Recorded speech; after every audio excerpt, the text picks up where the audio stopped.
My YouTube channel. আশা করি তোমরা সবাই খুব ভালো আছো আর আমিও খুব ভালো আছি। তো চলে এসেছি একটা ব্র্যান্ড নিউ ব্লগ নিয়ে। আর আজকের ব্লগটা হতে চলেছে দ্য ব্রিটিশ মিউজিয়াম ট্যুরের উপর।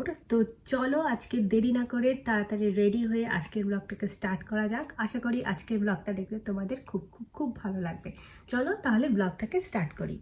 ব্যাগপত্র রেডি, কি পরবো সেটা ঠিক করে ফেলেছি, এখন তাড়াতাড়ি রেডি হওয়া যাক।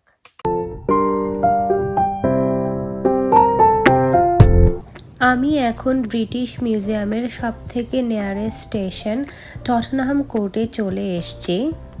সামনেই ওইটা হচ্ছে টটেনহাম কোর্ট স্টেশন, আর এই রাস্তাটা দিয়ে সোজা গিয়ে তারপর ডান দিকে বাঁক নিলেই তারপরে 5 মিনিট হাঁটলেই বাঁ দিকে ব্রিটিশ মিউজিয়ামটি দেখা যাবে। আজ প্রচুর বৃষ্টি হয়েছে, কিন্তু তাও দেখো কত ভিড়। বৃষ্টি হলেও ভিড় হওয়ার কারণ আছে। এই উইকটা স্কুল বন্ধ, তাই বাচ্চাদের বাবা মারা তাদের বাচ্চাদেরকে নিয়ে ঘুরতে এসেছে। আর যেহেতু বৃষ্টি, আউটডোর অ্যাক্টিভিটি করা যাচ্ছে না, তাই এখন মিউজিয়ামগুলোতে এত ভিড় হয়। তাছাড়া সামার সিজন তো, ট্যুরিস্টরা তো আসছেই অনেক।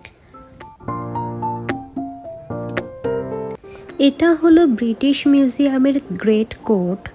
এই জায়গাটা ন্যাচারাল লাইট দিয়ে পুরো ভরা, দেখতে একদম সুন্দর। দেখতে পাচ্ছ গ্লাস রুফটা জিওমেট্রিক প্যাটার্নে তৈরি, আর মাঝে আছে একটা লাইব্রেরি, যেটা আগে রিডিং রুম ছিল। মিউজিয়ামটিতে পৃথিবীর অনেক বড় বড় ইতিহাস, জিনিসপত্র এবং সিভিলাইজেশনের অনেক গল্প আছে। মিউজিয়াম ঢুকে প্রথম কাজ হলো ম্যাপ নিয়ে নেওয়া, তাছাড়া হারিয়ে যাওয়া ইজি। প্রথমে ম্যাপ দেখে প্ল্যান করে নিলাম, তারপর এখন যে ঢুকলাম এটা হচ্ছে ইজিপ্ট গ্যালারিতে। আর এই যে দেখতে পাচ্ছ, এটা হলো রোজেতা স্টোন। এটার জন্য ইজিপ্টের লেখাপড়া সম্ভব হয়েছে। এটা ছিল ল্যাঙ্গুয়েজ রেকর্ড করার চাবিকাঠি। আর এই যে দেখতে পাচ্ছ, এটা হলো সেকেন্ড রামেসিসের মূর্তি। ইনি ছিলেন ইজিপ্টের শক্তিশালী দীর্ঘজীবী ফেরাও। তিনি 66 ইয়ার্স শাসন করেছিলেন ইজিপ্টে। আর ইনি হলেন হাথর, ইজিপ্টের সঙ্গীত ও মাতৃত্বের দেবী।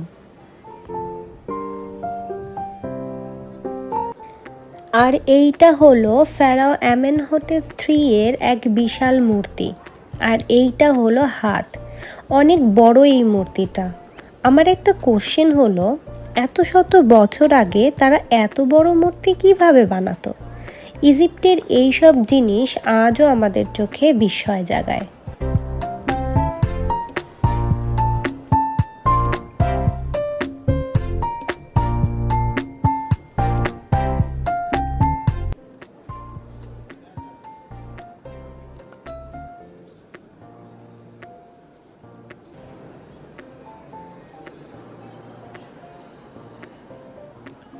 এই হলো এক প্রাচীন ইজিপ্ট মমি। হাজার হাজার বছর আগে যে বেঁচে ছিল, আজ সে আমাদের সামনে। ভাবতেই কেমন লাগে, তাই না? আর এই মমিটা দেখো, এই মমিটার তো বডি পার্টগুলো খুব সুন্দর করে দেখা যাচ্ছে। দেখো, হাতের আঙুল, পায়ের আঙুল, হাঁটু, এগুলো সব কিছুই কিন্তু ভালো করে দেখা যাচ্ছে।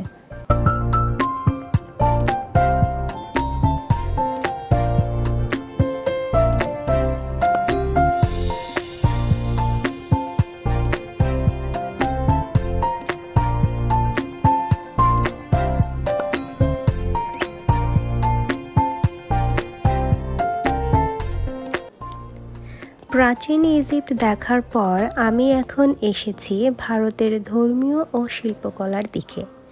এটা এক অন্যরকম বিশ্ব।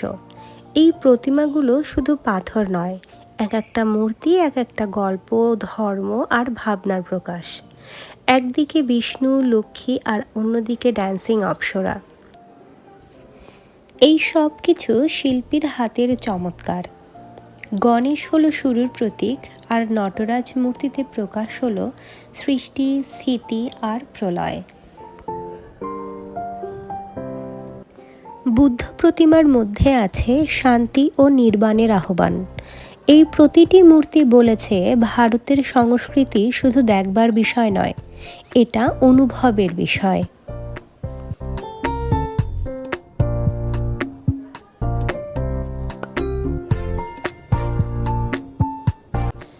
ভারতের নিদর্শনের পাশেই ছিল চীনের বিশাল এক সংগ্রহশালা। চীনা সভ্যতা যা হাজার হাজার বছরের পুরনো তার এক অনন্য নিদর্শন দেখা গেল এখানে। প্রথমেই চোখে পড়ল বিশাল ব্রোঞ্জের হাড়ি, যা কখনো ধর্মীয় কাজে ব্যবহৃত হতো। আর ইনি হলেন জেংইউ, যিনি যুদ্ধের দেবতা। তার পরনে আছে বর্ম, যার উপর আছে ড্রাগনের ছবি। এছাড়া চোখে পড়ল রাজকীয় পোশাক, সিরামিক বাটি, ফুলদানি। নীল সাদা চীনা শিল্পকলা এক কথায় অনবদ্য। সব মিলিয়ে ভারত ও চীনের এই পাশাপাশি নিদর্শন যেন এশিয়ার দুই মহাশক্তির সাংস্কৃতিক ঐতিহ্যকে পাশাপাশি দাঁড় করিয়ে দিয়েছে। এ এক অসাধারণ অভিজ্ঞতা।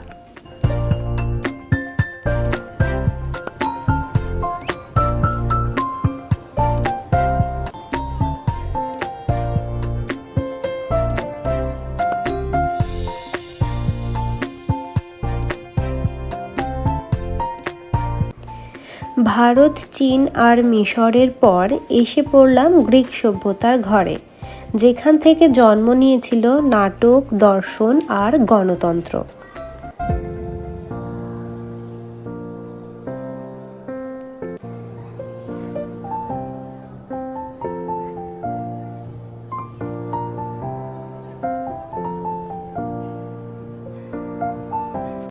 এই যে মন্দিরটা দেখছো, এটি কিন্তু আসলে গ্রিসে নয়, তবে গ্রিক স্থাপত্য শৈলীর এক জীবন্ত উদাহরণ। এটা হলো দ্য নিরেইট মনুমেন্ট, প্রায় 2400 বছর পুরনো। এটি মূলত এক রাজার সমাধি, কিন্তু পুরো একটা গ্রিক মন্দিরের মতো দেখতে।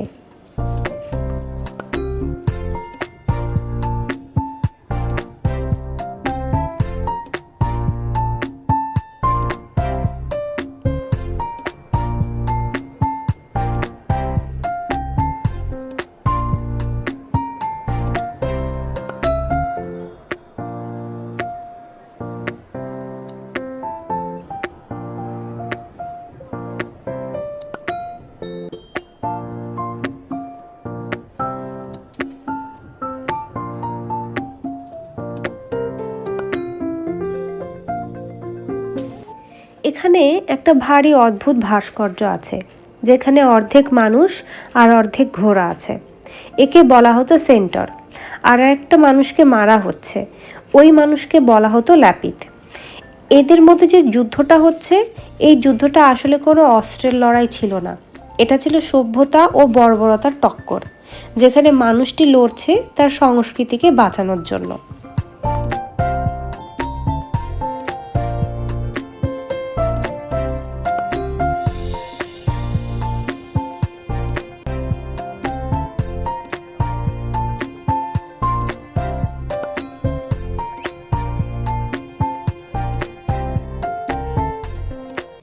আর ইনি হলো আলেকজান্ডার দ্য গ্রেট, যার কথা আলাদা করে কিছু বলার নেই। আমরা ইতিহাস বইতে এনার কথা অনেকবার পড়েছি।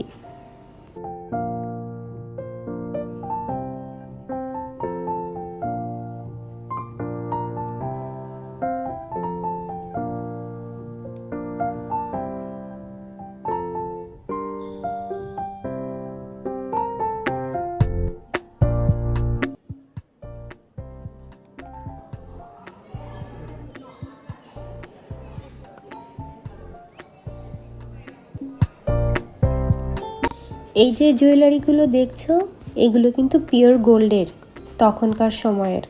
দেখতে খুব সুন্দর, তাই না?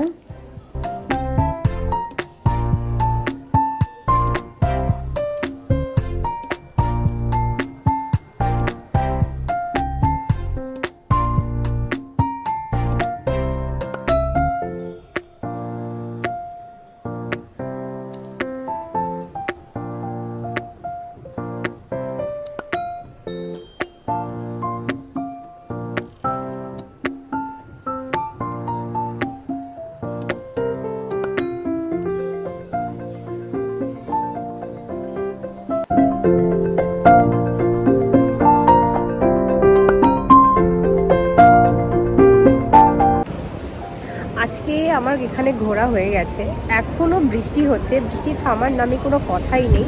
ওয়েদার ফোরকাস্টটা চেক করলাম, আজকে কালকে পরশু 3 দিনই বৃষ্টি আছে। তো জানি না কি হবে, বাট ঠিক আছে, বৃষ্টি হলেও কি এখানে কারো লাইফ সেভে থাকে না, তো সেরকমভাবেই চলবো, বৃষ্টির মধ্যে দিয়েই যাব। তো আজকে ভেবেছিলাম বৃষ্টি যদি লাস্টের দিকে কমে, মানে সকাল থেকে বৃষ্টি হচ্ছে, যদি বৃষ্টিটা লাস্টের দিকে কমে তাহলে হয়তো লন্ডনের এদিকে ওদিকটা একটু ঘুরবো, বাট না, আমার মনে হচ্ছে আজকে বাড়ি যাওয়াটাই বেটার হবে। তো এখন চলে যাব বাড়িতে, এখন আর কিছু করার নেই আমার।